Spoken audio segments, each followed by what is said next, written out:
Guys, it's Debbie, and I wanted to do a short video on insulin resistance as I recorded a podcast yesterday with a new guest on my podcast about insulin resistance. And she is a coach for Insulin IQ, a company co-founded by Ben Bickman.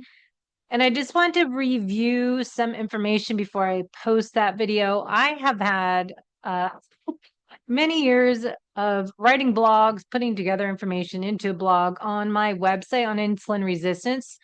I have recorded many podcasts on insulin resistance, the relationship with metabolic health and mitochondria function. And I continue to put the missing pieces of a puzzle together to understand the role of insulin more, as you'll learn from Ben Bickman, his website, the program Insulin IQ, but also I should look up, I know his new website because I listened to his podcasts or YouTube videos called Metabolic Classroom. You can see here, benbickman.com. And this is his information to learn more on his role as a metabolic scientist. So I have a goal this year to join his program and really learn more because I am obviously into metabolic health, metabolism testing, and all that. And I love learning from Ben, so I'm going to support him. But the Insulin IQ program, I will work on getting through this year as well. But until then, I want to touch on some definitions that we might not have been clear about in the podcast with Amanda. Insulin resistance, another great infographic from Dr. Jockers, is looking at the role of insulin in glucose and how you can see in this image this cycle. And I think inflammation, chronic inflammation, is something I was talking about with a client. We were going through lab testing. I look at insulin, I look at ferritin, we look at A1C, but also vitamin D levels, homocysteine, all these different markers. And CRP is really a helpful one to check your inflammation if that's elevated. We want it down near 1.5, but correlating that with insulin, with your other inflammatory markers in your diet. Insulin resistance, we want to see 1 to 5 in functional medicine, 1 to 5. Now, optimal ranges, as I just did a video the other day, the ranges the doctors show from the labs are normal. Normal is a non-ideal world or word. Normal is based on our society's average lab ranges, is what I understand this as. To me, I want it to be optimal, not normal. So beware when your doctor says all your lab ranges are normal, that doesn't mean you're healthy from the inside out. So my goal in this platform is to share what I'm learning with you to help you be fit and healthy from the inside out, being your own health optimizer. You're working on improving yourself, current self today, so your best self in the future. Part of that is getting insulin measured. You can go to different websites, ask me for the link, order your own labs, work with a practitioner, someone to understand who understands it all. And we don't treat lab results. We treat the person as an FDN practitioner. So just because this insulin level is elevated above 5, I'm not just going to give you berberine. We want to look at why is it elevated? What else is going on causing that high marker? So one thing I want to look at in this blog, I put together some information for you. The role of insulin and mitochondria in metabolic health. It's all connected. Our body works together as we talk about metabolic harmony. Everything has to be in sync, all the players as an orchestra. Insulin regulates nutrient utilization and storage, while mitochondria are the cellular powerhouses for creating our energy.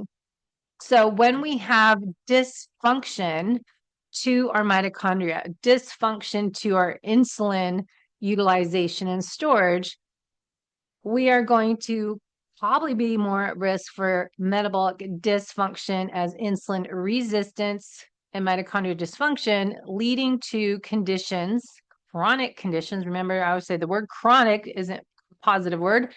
Type 2 diabetes, obesity. So what is the role of insulin? So we just said nutrient uptake and storage. Insulin promotes glucose uptake into the cell via what we've talked about before, GLUT4 transporters. And especially, this is why we talk about it, in the muscles. So we really want to work on our nutrition and exercise, timing that around nutrition, around exercise, because we are more able to get the fuel into the muscles. Insulin promotes glucose uptake into the cell. So if we're trying to exercise, improve performance, we want to make sure we have the right amount of glucose available in that cell to start a workout and when we start to go higher intensities. Now, insulin also suppresses fat breakdown. So this is what I have to go through with clients. If your insulin's higher and you're struggling with losing weight, even though you're doing all the right things as nutrition and exercise, we might work on for you in your personalized program, we do need to address the elevation in insulin if that's the issue, because it's impacting your ability to break fat down, lipolysis, and promotes fat synthesis, lipogenesis, which we don't want unless you're anorexic, underweight. We don't want to store extra fat, right? So then we have insulin playing a role, a regulator of energy balance. Insulin ensures a balance between energy supply and demand by directing glucose and fat utilization or storage-based nutrient availability. So we want to use that fuel that we have on board. Now, how does that relate to the mitochondria? So we're trying to put all this together, because one part of your body doesn't work alone, as I talked about in our podcast, is that, say, you have aging parents, and I keep hearing this again with my parents' friends, kidney issues, and treating the kidney, not looking upstream to what's causing kidney issues. So we want to look at the whole body and all the organs work of that metabolic harmony, that orchestra. And so when we talk about the role of insulin and mitochondria, we really want to look at how all these different players work together and how we get a domino effect of problems. When one is off, everybody's off. So we call that metabolic chaos. So the role of mitochondria here, remember, they create energy. The mitochondria are creating that word energy currency, or dollars, is in our body's energy, ATP. How do we create ATP? The more ATP we create, we've talked about this in the metabolism testing videos, oxidative phosphorylation, and that is using glucose and ideally depending on more fatty acids. So we want to have good energy metabolism, as I think Jay Feldman talks about, glucose metabolism and fatty acids. So you need to have both and be metabolically flexible, which is the next word here, allowing the mitochondria to adapt to varying energy demands. So low intensity sitting around, as I'm doing right now, versus if I'm doing hill sprints on the trail I did this morning, I should be able to switch fuel sources based on the demand I'm asking of my body. So that's metabolic flexibility. And then we've talked about reactive oxygen species, ROS, while producing energy. And I think this is a really important part, as for us athletes being fit and healthy from the inside out, hopefully striving to thrive as we age.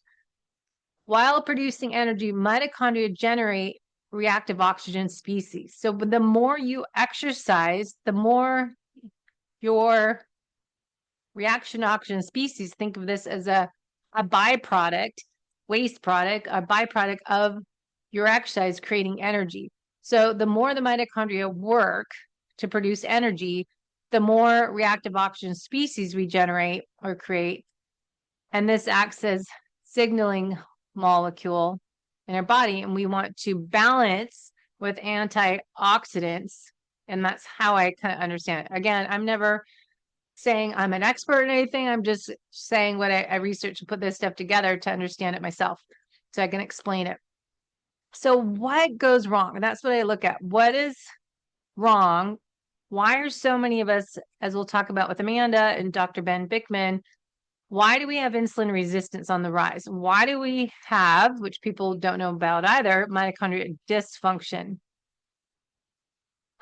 So many things. So an impaired mitochondria, if we can't burn fat for fuel, if we can't burn glucose or fat for fuel in the mitochondria, we're going to have less ATP, right? So we just went over up here, energy production, mitochondria creating ATP.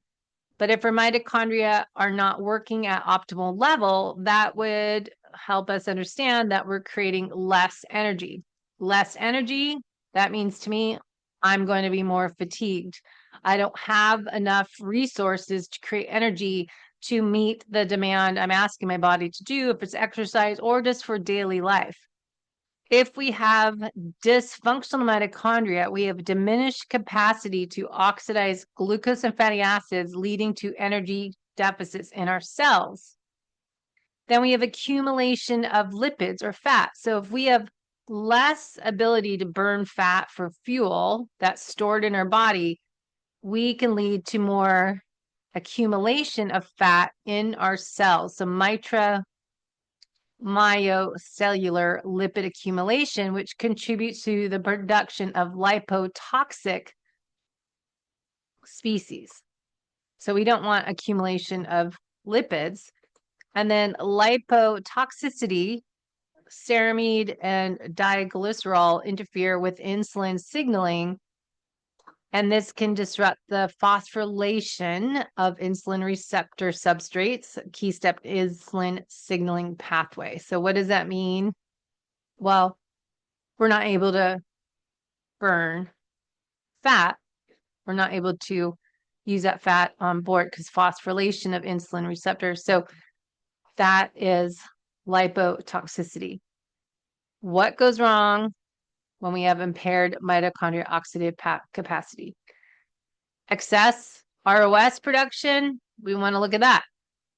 Remember, elevated nutrient supply and impaired mitochondrial function lead to excess ROS, overwhelming the cell's antioxidant defense. So we have that teeter-totter, we have excess oxidative stress and not enough antioxidant defenses. So we have this imbalance. So we're going to have more damage to our cells, is how I interpret that information.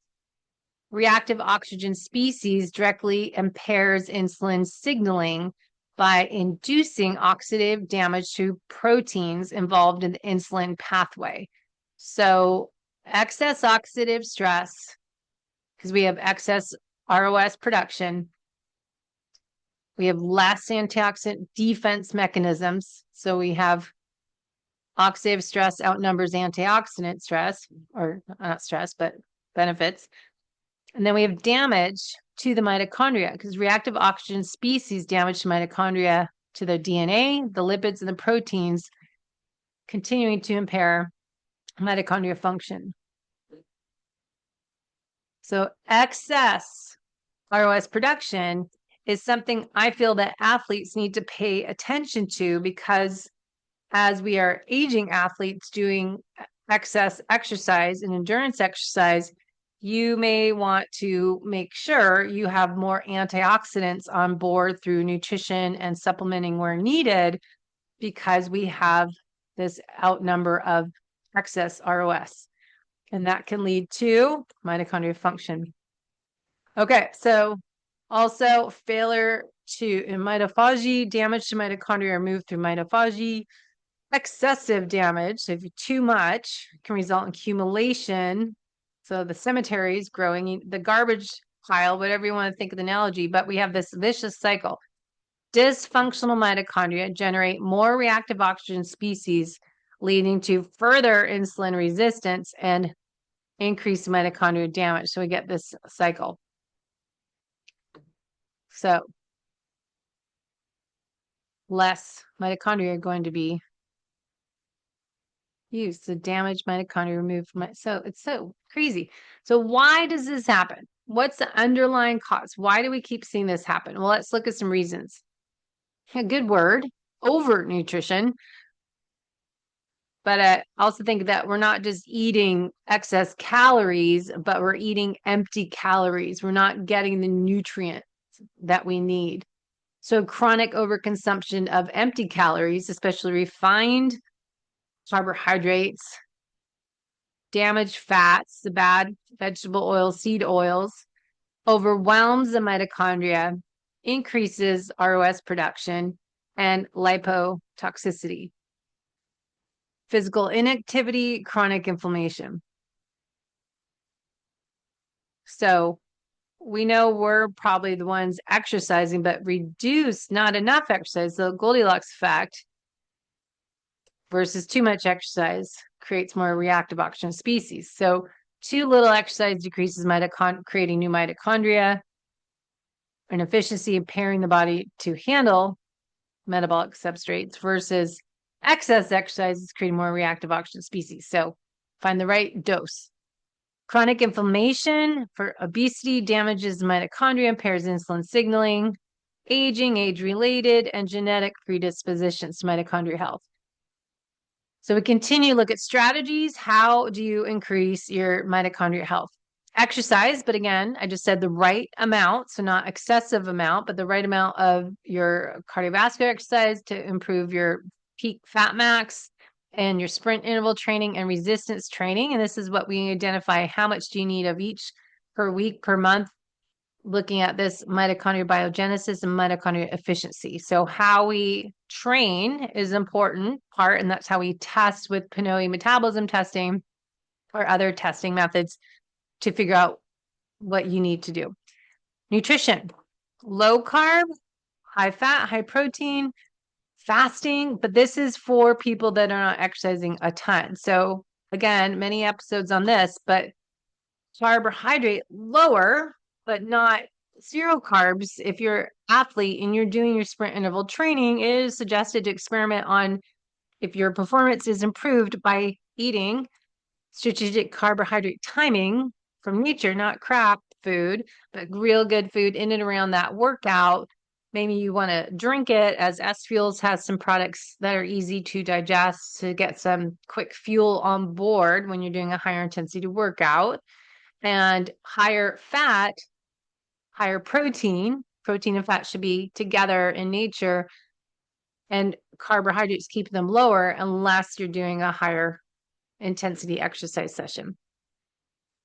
Improve insulin sensitivity by those that maybe you need to lose fat weight. That's kind of hard to do because your body's storing fat, so that gets to be tricky, and that's why we work on testing and not guessing to figure out how is it going to work for you to lose weight if your insulin levels too high and you keep storing fat and your thyroid's low and your cortisol, DHA, everything's kind of out of whack. We want to work on personalizing what to eat, what are your exercise program routines looking like each week, and supplementing where needed. But the lifestyle habits are key here as well. As nutrient timing, spacing meals, incorporating fasting reduces insulin demand. And then for sure, we talk about this in the seminar, stress management lowers cortisol. So if your cortisol is elevated, or you can continue on being chronically stressed out, you're going to eventually progress to the next stage where your cortisol is too low, as mine was. And that can increase insulin. So this is an important part I tried to mention in the seminar we did on insulin resistance, that stress, chronic stress increases cortisol, increases glucose. Increasing glucose all the time is going to increase insulin to lower that glucose. And you can end up, as I feel that I did, my own diagnosis, that I became insulin resistant, too high of insulin because of stress. So stress and nutrition and inflammation contributes to insulin resistance.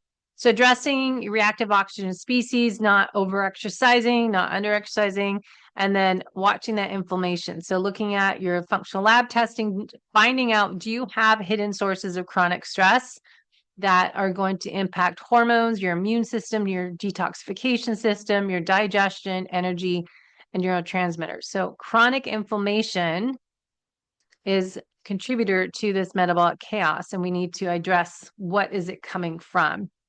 So we just can't focus on taking all these supplements without looking at where is this chronic inflammation that's hidden coming from. That's where we have to invest in our health and do some functional lab testing. All right, so summarize this section is insulin and mitochondria are crucial regulators of metabolic health. If we have dysfunction in either system, this creates a domino factor cascade of metabolic disturbances. Mitochondria dysfunction reduces the capacity to oxidize fatty acids and glucose, promoting lipotoxicity and insulin resistance. So it's that continuous challenge of figuring out, how do I lose weight, how to improve my fat metabolism, and improve my mitochondria health, and thus my metabolic health. Insulin resistance is a marker, again, to get measured, can increase mitochondrial dysfunction, which impairs energy, ATP, and increasing reactive oxygen species. So we need to address both mitochondrial dysfunction and insulin resistance through our lifestyle changes, nutritional therapy, personalized exercise programs, and supplementing what we're needing to at that time. I don't like to over supplement, and I do it in phases so we can work on one area at a time. So work on this first before we start doing a protocol for, say, gut healing. So we want to restore metabolic health and prevent chronic diseases. So you can learn a ton of insulin resistance in Ben Bikman's book, Why We Get Sick, and how insulin is a crucial hormone regulating our energy metabolism and blood sugar levels, and how the way we're taught in society to manage glucose and type 2 diabetes is something we want to prevent and reverse. And insulin resistance and type 2 diabetes is reversible. But the question is the solution for type 2 diabetes taking insulin injections? I disagree. So we want to research how insulin resistance lies at the core of many chronic diseases, and Ben Bikman teaches us actionable steps to reverse it and enhance long-term health. So again, the role of insulin in the body, blood sugar regulation. Insulin helps absorb glucose from the bloodstream, maintaining stable blood sugar levels. Insulin promotes storage of glucose as glycogen in the liver and muscles and as fat and adipose tissue. Insulin suppresses fat breakdown and promotes fat storage during high insulin levels. I just was explaining this to clients today that when your insulin level's high, you're storing fat. We're not very good at breaking fat down because insulin is up. We suppress lipolysis and promote this lipogenesis.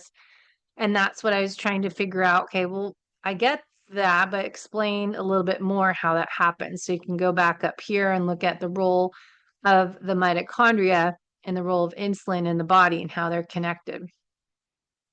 So that's kind of going back into insulin promotes glucose uptake into the cells, GLUT4, but insulin also suppresses breakdown. So it's not, insulin isn't bad.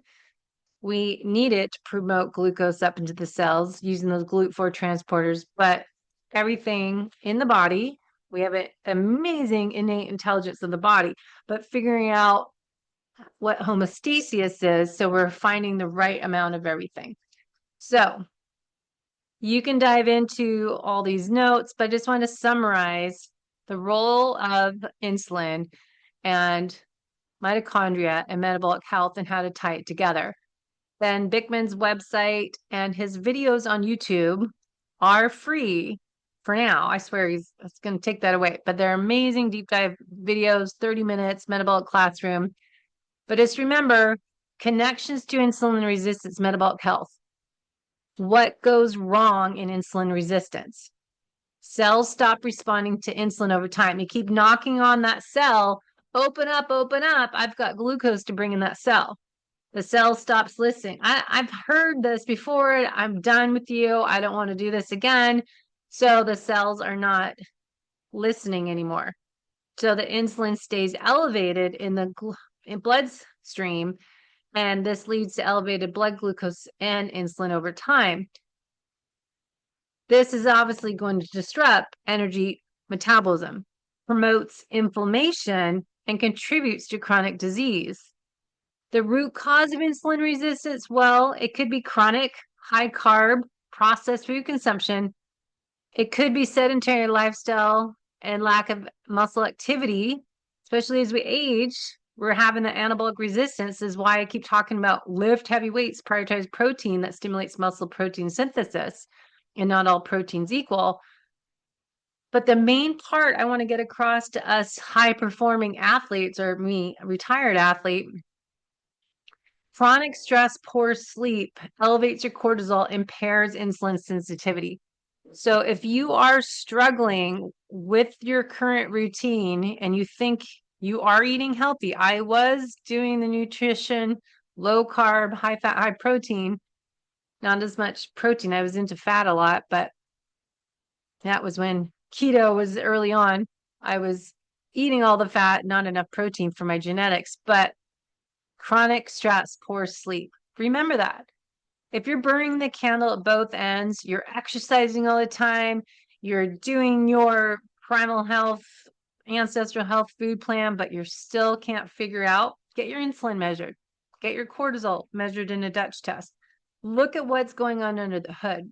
You're not healthy at a cellular level. So we want to look at being fit and healthy from the inside out.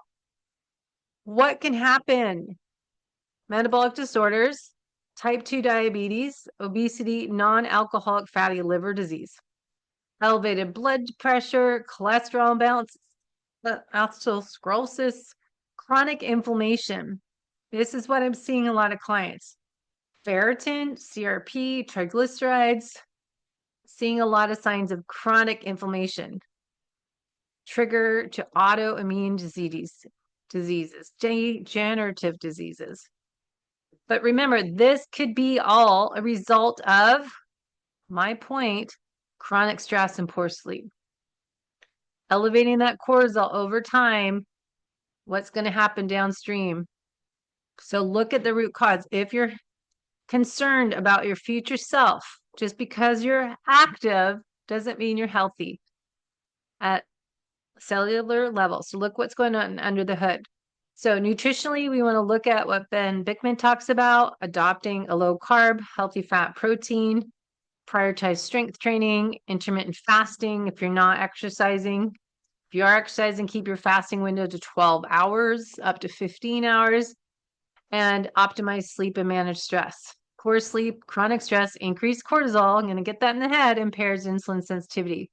Metabolic support, magnesium, omega-3 fatty acids, alpha lipoic acid can all enhance our insulin function.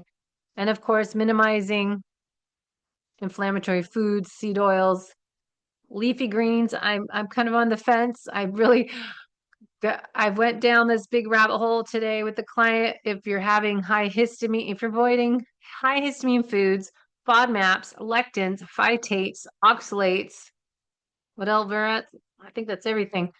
There's nothing left really to eat but meat. And so everything's on that list. If you're looking for low histamine, it's kind of crazy. So let's work on testing and not guessing, but using intuition, listening to your body, paying attention to your heart rate, measuring heart rate variability, working on that vagal nerve. But let's work on breath work on an evening routine and a morning routine to help manage your stress. Whoops, how did I get that? So insulin, essential for energy regulation, metabolic health, but becomes detrimental when chronically elevated. Insulin resistance is a root cause of many chronic diseases, and simple lifestyle changes, as Dr. Ben Bikman talks about all the time, can reverse insulin resistance, promoting longer, healthier life. So we want to look at a root cause approach, not just take metformin. And another thing, and I'll wrap this up, what we talked about in the podcast with Amanda of people taking metformin. I had this aha, and so I went to research this.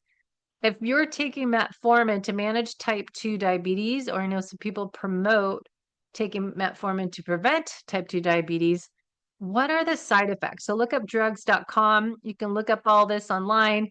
GI distress, nausea, diarrhea, bloating, abdominal pain. But what I want to look up was B12 deficiency. Long-term use of metformin can impair B12 absorption, could potentially lead to deficiency, anemia, and neurological issues. Altered gut microbiome. Metformin changes gut microbiome, may improve glucose control, but cause GI issues. Mitochondria. Metformin reduces hepatic gluconeogenesis, inhibiting mitochondrial respiratory chain complex 1, which can contribute to reduced energy metabolism in some tissues. And then I was wondering about statin drugs, because I know some people that are on metformin and statin drugs, because that's what doctors do. They give a Band-Aid and not figure out why do they need this. Did you know that statin drugs, I've heard this before, most people know this, CoQ10 is depleted. So I think most doctors tell people take CoQ10. CoQ10 is essential for mitochondrial function and energy production. But because if CoQ10 is low, that can exacerbate muscle symptoms and fatigue. Statins may lower vitamin D levels, potentially impact immune and bone health. Some patients report bone loss, confusion. And then statins may, this is a big one, insulin resistance. Statins may increase blood sugar levels, contributing to higher risk of diabetes type 2 in predisposed individuals. So if I have clients that are taking statin drugs because they're concerned with family history of heart disease and their cholesterol might be high, I would rather look at ApoB and other markers. But then they're also trying to not have type 2 diabetes, so they're taking metformin. What did we just go over? Statins may increase blood sugar levels, higher risk of type 2 diabetes in predisposed individuals. So this is why we want to have an integrative approach with doctors, that we all work together and do the research of, is what you're taking working, or is it causing different problems? It might lower your cholesterol, but cholesterol is a precursor to your sex, your steroid hormones. We need cholesterol. It's not bad, but we want to make sure we're not having the wrong type of inflammatory markers as LDL particle size that we want to talk about. So address root cause. Focus on your nutrition, inflammation reduction, stress management, sleep to improve fat. But CoQ10, looking at why you're taking it. Anyways, I just wanted to do that because I'm looking at the connection. Why is there insulin resistance so common? Low energy, mitochondrial dysfunction, metabolic health. We're having poor metabolism, overweight.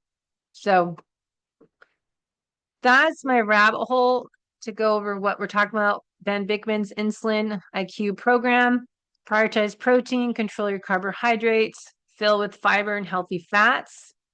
Fasting, he talks about for the non-athlete, I'll say intermittent fasting, but more time restricted eating.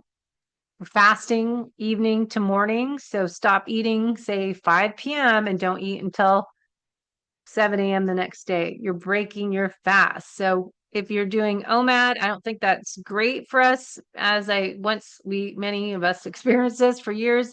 You're not hitting those protein goals. So as we're getting older, we need to stimulate muscle protein synthesis. I'm no longer a fan of OMAD unless I'm doing a kind of a fast and doing essential amino acids as body or Keon body aminos, perfect aminos. You have to really plan. So this was a good resource. If you want to look at insulin IQ, what works best for you. If it's strict low carb, a moderate low carb, liberal low carb, what does that plate look for if you're having 25 or less carbs a day, 50 grams a day, or 100 carbs because you're more active. So you might be up here, but then do we need all these vegetables? Sometimes they're causing more problems in people. So maybe we just need to stick with the protein and some berries, really look at what works best for you. So that was Insulin IQ. And then go back to my videos on the clarity. If you want to look at your genetics, this was my report looking at, all right, what are my genetics over here on the far right? the green, the yellow, I have all the fat, obesity genes, my glucose, my fasting insulin, HOMO IR, ferritin, triglycerides. We want to look at all these markers that are related to insulin resistance. Insulin, again, hormone made by the pancreas responsible for transporting glucose from your bloodstream into your cells, ideally your muscle cells. Insulin resistance is the reduced effectiveness of insulin at transporting glucose. These cells become resistant to it. Many theories, I can't speak at the end of the day. Wild Health is this program that I went through. I did their 6-month program last year. And this is my clarity report. This was my first one. Their theory is what I've learned from Dr. Gabrielle Lyon, the suitcase theory. If your cells are full of glucose, it becomes harder to fit glucose in them and insulin doesn't work as well. Thus, a treatment is reducing glucose as eating less glucose-containing foods, high carbs. If insulin resistance goes unchecked, it will lead to pre-diabetes and often lead to full-blown type 2 diabetes. So, nutrition, work on low-carb fasting, reduce glucose into the cells, exercising the right type, duration, intensity, and your strength training, because we want bigger suitcases, you got to increase your muscle cells, increase glucose utilization with exercise, sleep, hormone optimization to optimize insulin effectiveness. So this is a report, my insulin resistance score, my first test, because I have the genetic, even though I was trying to make this short video, but I have these genes. Here's my moderate insulin resistance score. I have evidence of insulin resistance in my lab markers, continue dietary change to reduce insulin, reducing carbohydrate, regular fasting, time restricted feeding, consider magnesium, 500 milligrams before night, glucose monitor. So funny, that's inflammation. So my genetics are part of the issue, but I don't do a high carb diet, but I'm carb sensitive. So I need to even do lower carbohydrate and time it around exercise. So here's my test again. So I did this one, carb tolerance. Remember, this is genetics. And then here's my second test I just did my third test on Monday and I don't have my results back yet. Insulin resistance score is 0. Ferritin is down. So what was my ferritin? 29. This test, ferritin was 61. A1C was 5.7. It came down 5.5. Glucose always seems to be 90 for me. Fasting insulin 2.9. Fasting insulin 4.3. You know what I took? Berberine. That's what I think brought it down. I didn't really change anything else. So that's why we need to personalize it. What works best for me isn't what you should do.